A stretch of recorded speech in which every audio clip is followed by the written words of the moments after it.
everybody, it's Obster3. Now I'm actually going to be showing you a review on Spelunky on PS Vita. It's a great game. I love playing it. My friends love it.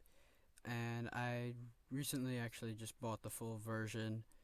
I was playing the demo, and the demo itself is just amazing due to the fact that the game has random generating maps, which has a good side and a bad side. So I guess I'll lead off with that. And the fact that it's a good thing is that you're always going to be playing something new. So the game's never really going to get old to you. It's just going to keep on getting more new and more new. And you're just going to keep on having the same fun and enjoyment, but yet frustration. And the reason why it's bad is because you can't try to memorize a map and then go back to it and play it again, because every time it's always going to be randomly generated, meaning that all the maps are going to be different and you can never play the same map twice, which does get a little annoying, but it's still more fun to have a different map every time than to have 64 or a certain amount of maps, which eventually you run out of, like in, let's say, Mario. So this game I'm pretty much going to compare to Mario Bros on the 3DS, because it's a 2D game and there's objectives. Pretty much just get to the end of the level and avoid traps and holes and stuff like that, monsters. So pretty much, if you look on your screen, I'm picking up a rock. So in this game you could pick up items and really you use them, obviously, but different items have different effects, and you could pick certain ones up, certain ones go into your inventory and you use them. So let's start off, for example, with a rock. So a rock you can throw at a monster or a creature, or you could throw it in front of, let's say, an arrow trap, which pretty much senses if you walk in front of it, and if you do, there's one up there. I'm gonna throw the rock at it, so it shoots its arrow whenever it senses something, so you can use the rock and throw it up there and it will shoot not at you, and it will just shoot at whatever it senses. So in this case it shot at the rock and hit the damsel, which gives you a life if you bring her to the exit. And the money, which I'm collecting, you use it to buy things from the shopkeeper, who you can either rob or you can buy things from him. So pretty much all these games pretty much all the things in this game have double parts. Just like the shopkeeper, you could rob him, take all his stuff and the shotgun that he always has, or you could just buy things from him and be peaceful and just take what you can afford, because that's pretty much the main point of money, is to buy things in the game. I mean, there's the ink, and there's a lot of items in this game, and there's also a lot of characters. There are 8 characters which you have to unlock. I've already unlocked 3, but you start off with a good amount, and so this is, obviously I'm talking about the full game, but in the demo you only start off with 4, and there's the British guy, there's the Arab, well, Indian, Persian guy with a turban, there's Spelunky, who's the main explorer, and there's the girl, which my friends and I have nicknamed Amy, who has the green dress. And so there are multiple other characters. I'm not going to name the 8 that you have to unlock, because I want to keep that as a surprise.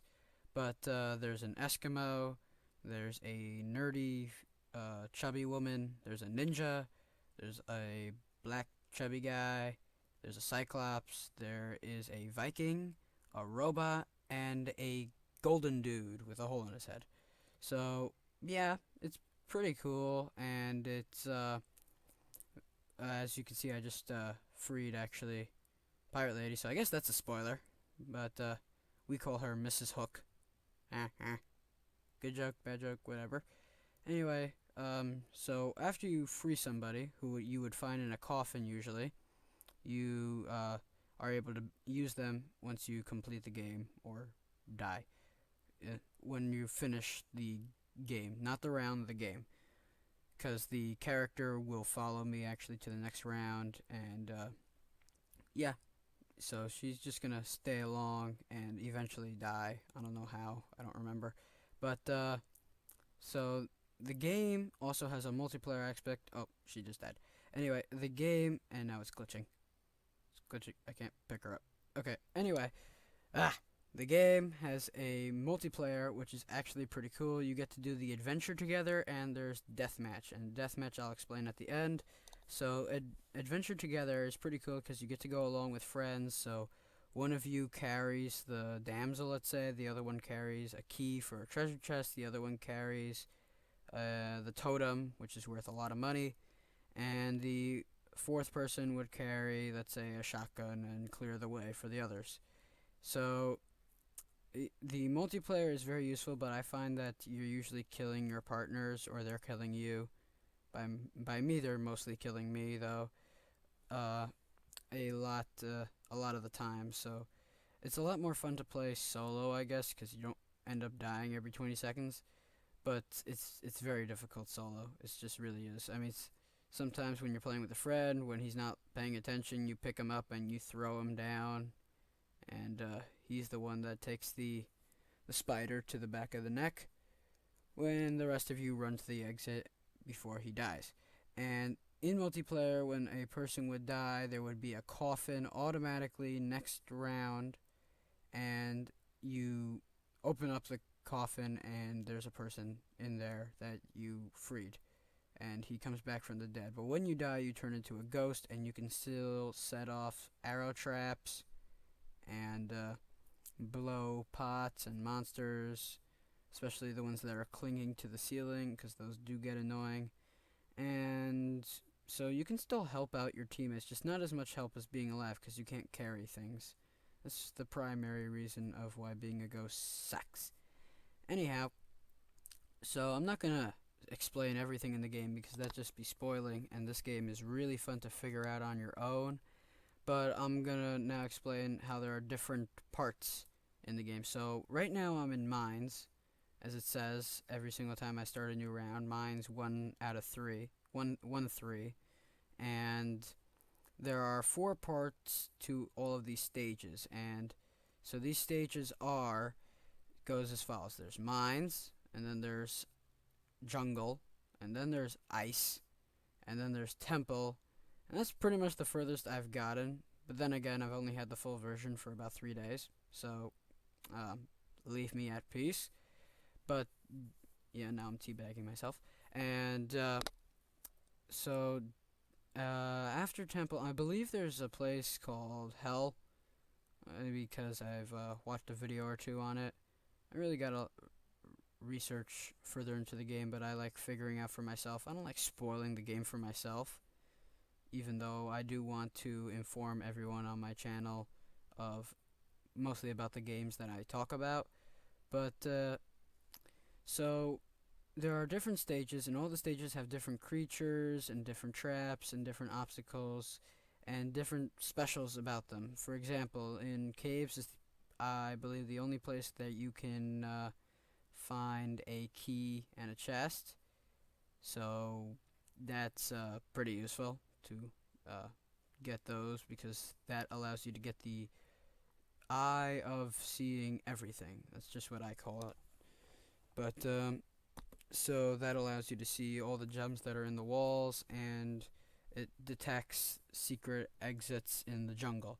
So the jungle has secret exits, and there are tiki traps and other traps that are only in the jungle, but later they're also in temple. And there are just new creatures like frogs. Certain ones explode, and there's plants that eat you in one shot. That's a warning, not a spoiler. And so they're all very different. This is jungle right now that I just came in, so I beat all 4 stages of the caves, and now I'm in jungle. And the jungle also has water, so, but the water is very dangerous. It could have piranhas in it, and it's just every board just gets more dangerous and more dangerous, and the further you go, the harder it gets. But I guess that's with all of these good games, the further you go, the harder it gets. And it's pretty much what keeps the game staying fun and staying exciting. So now I guess I'm just gonna go ahead and explain deathmatch. And deathmatch is where you go, and there are 72 different courses. Maybe I'll start showing some soon, but there are 72 different courses, and all of them, well, they start off caves, then jungle, then ice, then temple, and the regulars, and then there's some that are called egg, and like there's one that's pretty much hell, but they don't put the name there. There's just a bunch of different names. Pupa, maybe I think that's one of them. And so there are always different elements in caves. There's one that has an it has a ball that pretty much when you put a bomb by it, it blows up. But there's also one that's very just peaceful, where pretty much there's no actual threats in there. It's just that you can get the get items. That's I think the best one. That's in caves, and then there's just all different elements to all of them. There are some that if you jump in the wrong spot, you automatically die. Well, those are usually the ones with lava, and then there's Kali, who is the goddess, and you can sacrifice things to her.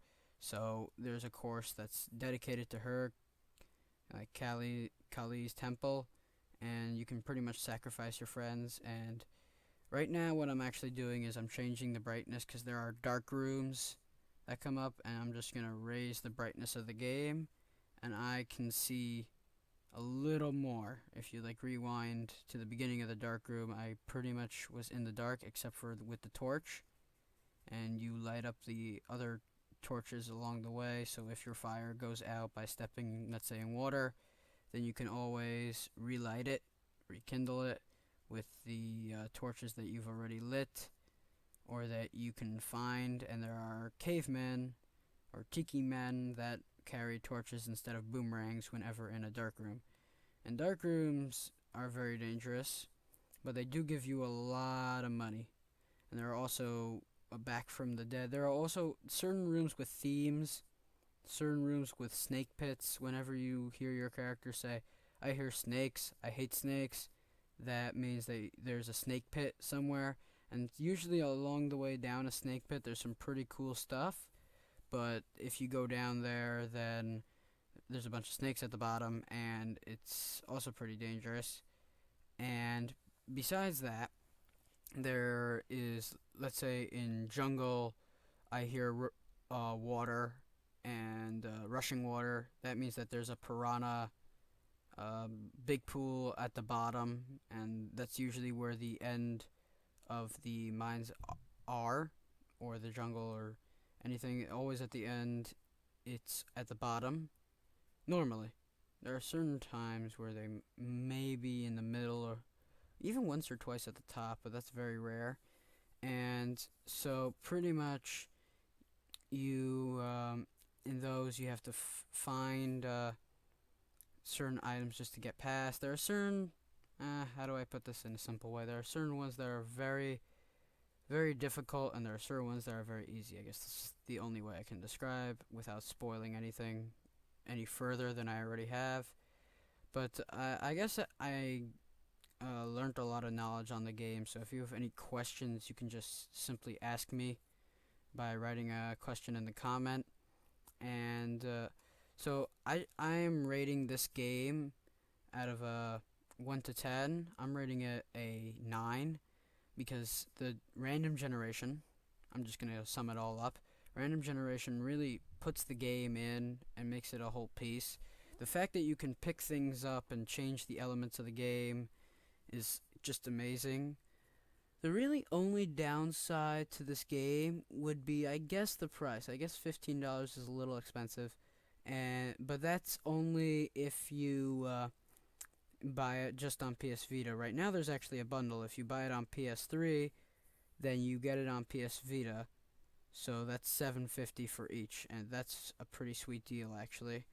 So I'd kill for that deal. And so right now I'm actually just about to die. I don't remember how it happens. All I know is that I'm coming to the end of the clip, and it was a unfortunate death. I wanted to get up to ice or something. Oh, there it is. So now I'm gonna jump and accidentally get sliced. So yeah, and I get mad, but I did that on purpose. So pretty much to sum it up, this game is really really cool. This is gonna be the longest video I ever posted, mostly because I'm just talking gibberish, just trying to keep it going. Yeah, I'm mad that I died, and this game, it does get frustrating due to the fact that you die a lot, but the game is so much fun that you just keep playing. So guys, please subscribe and like, and also please put a smile in the comments. You know, something I'm just starting off by myself. So thank you for watching. Have a great day and peace.